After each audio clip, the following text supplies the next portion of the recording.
main topic of debate here today, the Big Ten. Yes. We're going to break it down east-west. Let's start with the weaker side, the obvious. The West. Yes, the stepchild, the ugly stepchild of the Big Ten, the West. I mean, this has been Wisconsin's domain for decades now, it feels like. Minnesota started to pop its head up. Minnesota, Iowa. Iowa's there. They're consistent. It's the consistently average is what I feel like the Big Ten West is.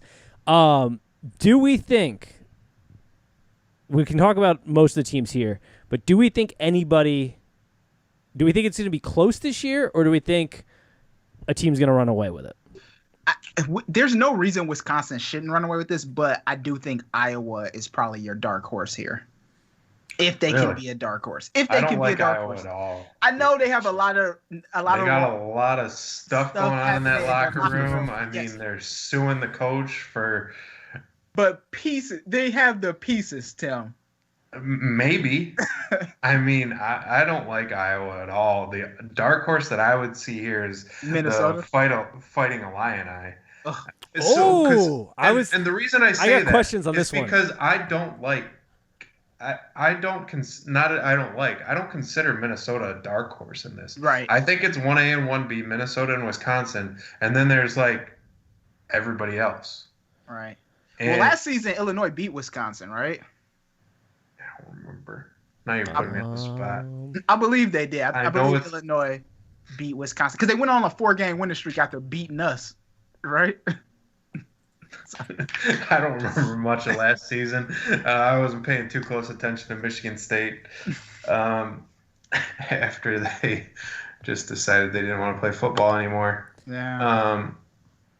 I'll let you know. I'm looking it up here. But I did. So Illinois was when I was doing a little prep for the show last night, Illinois was my big question mark because I like Lovey. In my memory, vaguely, and I thought I was remembering this right, they started to get some continuity on that team and starting to rip off some wins. And late in the season. Yeah, and they've got some good players returning. Like, if I remember correctly. They have a seasoned quarterback. Yeah. They have Brandon Peters coming back, who couldn't crack it at Michigan, apparently. They didn't want him anymore. I don't know why. Maybe just Harbaugh's a bad coach, but that's another story. And I think he's going to start getting his feet under him and playing a lot better. And he's better than advertised, or better than people think of him. And that's why I think the Illini are going to have a better than average season. Now, as far as a dark horse, are they really a dark horse? I'm only really saying they're a dark horse compared to Dante's Iowa Hawkeyes. I would say they are. Out of the West. I really don't think that they have a chance to win it. But if I had to name anybody other than Wisconsin or Minnesota, the Illini would be my team. Gotcha. So last year they beat Wisconsin. They upset Wisconsin, beat Purdue, beat Rutgers, beat Michigan State. That was their 4-game winning streak, and then they lost to Iowa. And the defense, they got some studs on defense returning from what I remember too, because I want to say they've got a corner who's pretty solid, and then I know they're 2 linebackers. I do know they're returning Jake Hassan and Milo Effler, who are like to have those players to be back to anchor your linebacking core, which is important, especially if you're going to play Wisconsin, because you're going to need to be able to stuff the run and put it on Jack Cohen, who I think. And we'll get to Wisconsin here in a second for a more breakdown of them. I think it's going to be pretty good. I don't hate the Illinois pick as kind of the dark horse because I do love Lovie Smith, ex-Buck. I think he got a little short end of the stick there, but I'm not complaining. We're in a good place now. But I'm a big Lovie guy, so I would like to see them do well. It's going to be weird, though, because the season, and this is going to be the theme when we talk about like Nebraska and some of the like Indiana and all these, like if they want a winning season, you got to get going quick because there is no margin for error, especially with Illinois, because they open up against Ohio State, then they play Nebraska, Indiana, Purdue. They have to win 3 or 4 of those because then they rip off Iowa, Nebraska, Wisconsin, Minnesota, Rutgers, Penn State to end it. So talking about Nebraska, right? Who? Illinois schedule. They go Ohio State. Illinois does not start out with Ohio. They start off with Wisconsin. Sorry, Wisconsin. Sorry. Wait a minute. Yeah. Ohio State. Nope. My bad. Not. Yeah, my bad. I had the wrong one pulled up. Wisconsin. Yeah, Wisconsin, Purdue, Minnesota, Rutgers, Nebraska, Ohio State, Iowa, Northwestern. So, like, you got to get going quick to have a winning record in this league. Yeah, I mean, we'll see. Like, this is a game we don't have to worry about for too much longer because it's happening on Friday for Illinois and Wisconsin. So we'll get to see. If Wisconsin blows Illinois out, then we'll know. I think, though, if it's a close game and Wisconsin still wins, that's still a win for Illinois. So do we give them much of a bet here with Wisconsin? Because Wisconsin's returning some players. Like, they got Jake Ferguson coming back, and Jack Cohen, I think, takes the big leap this year. And Wisconsin football is going to have a good offensive line. They're going to have a good running back. Like, that's given. The one thing that I'm interested to see with Wisconsin is how they treat a talented redshirt freshman quarterback. I mean, because when you think of Wisconsin, you think of the prototypical drop back and hand the ball off quarterbacks, and then their game manager from there on out.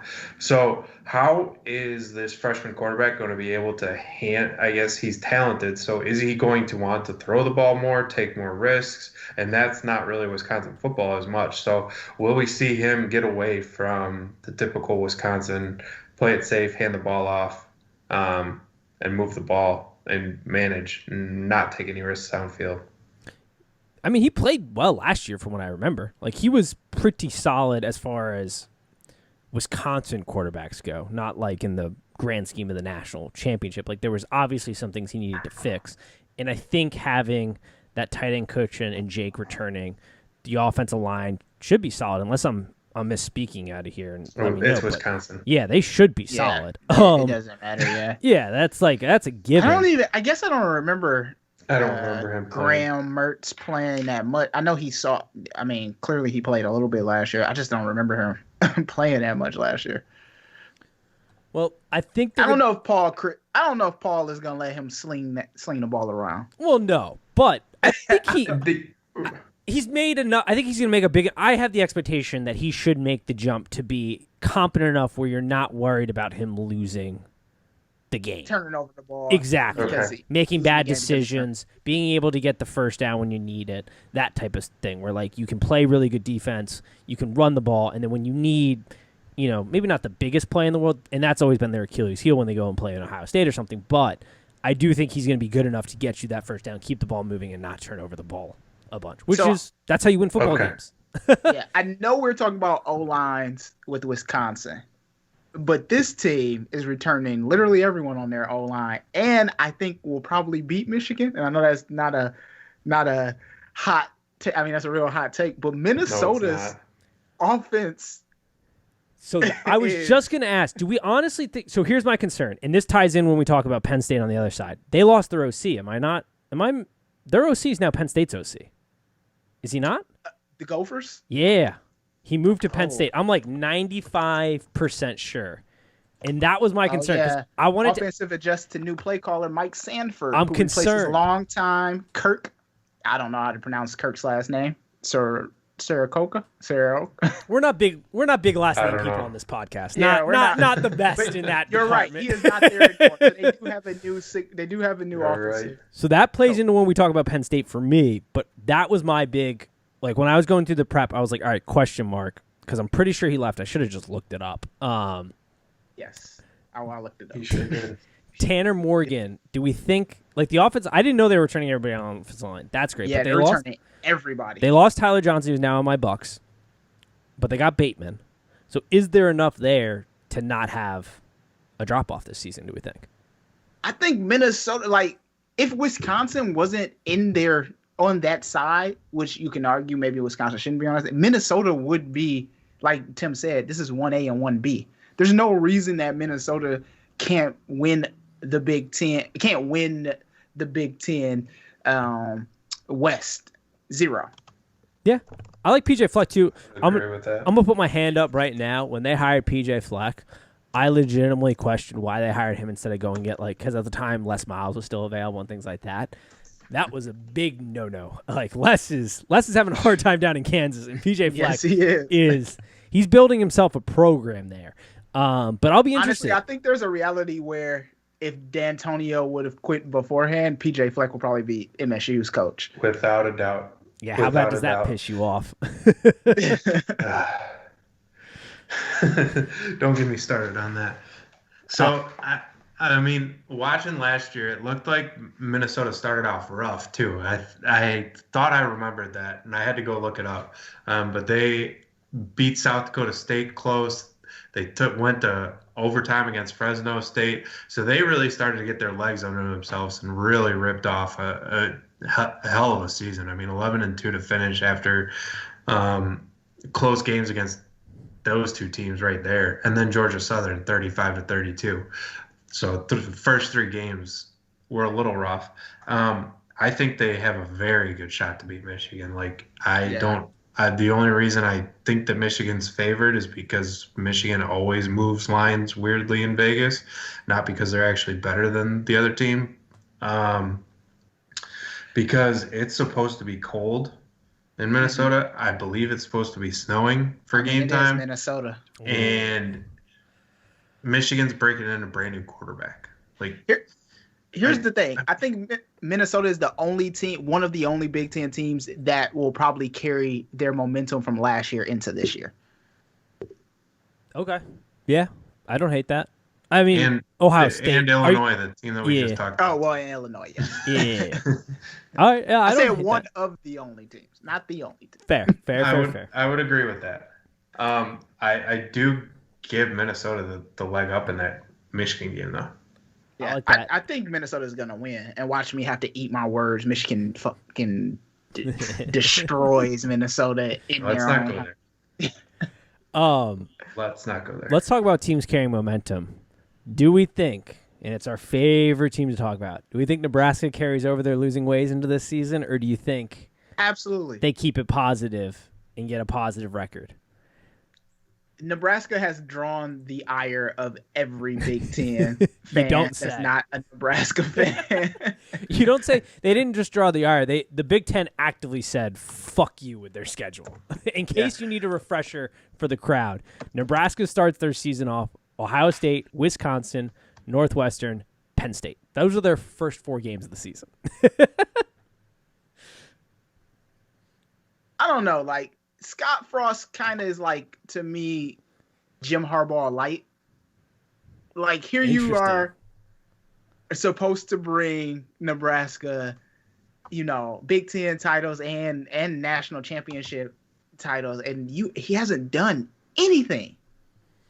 Kind of. I mean, I chalk Scott Frost up to Nebraska just kind of being Nebraska. I mean, who are you really recruiting to go to Nebraska? I mean, you're recruiting in Texas against Texas now. Like, Nebraska was one of those teams that was like one of the first to bring weightlifting to football, which is absolutely absurd.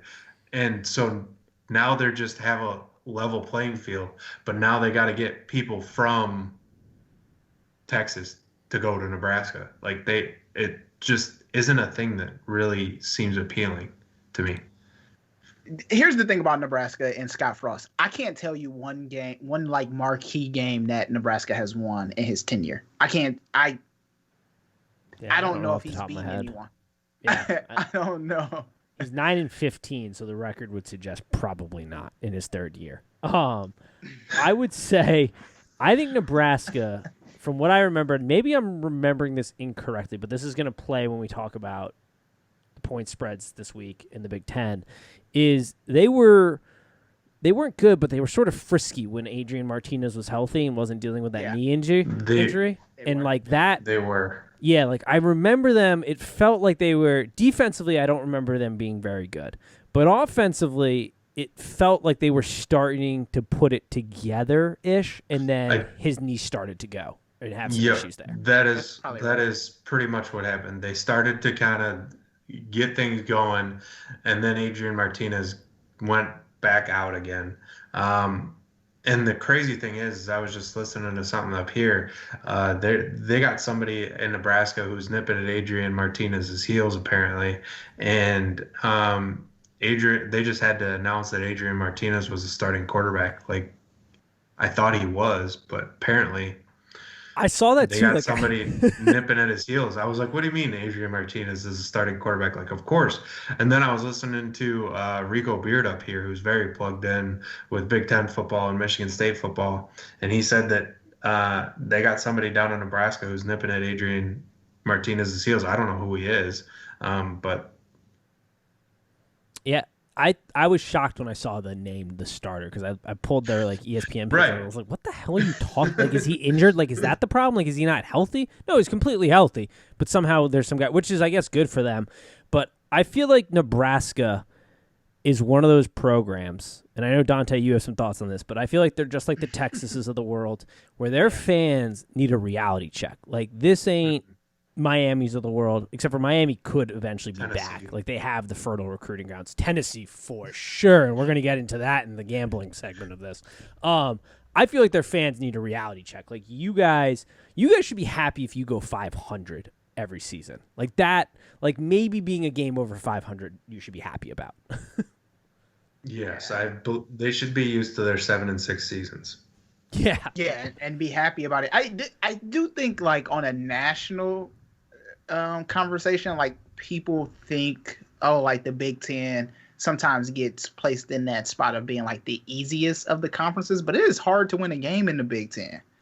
I agree. It's with that. very hard. Trust me, for watching a team go 3-9 with a team that's not that team was bad, quote unquote, but it wasn't like throw that team in the They were any other supposed to be conference. bad. Right. Yeah. They wouldn't have gone 3-9. So that's the other thing too. Like, and being an MSU fan, especially an MSU football fan, I don't have to worry about being humble because I watch them humble us all the time.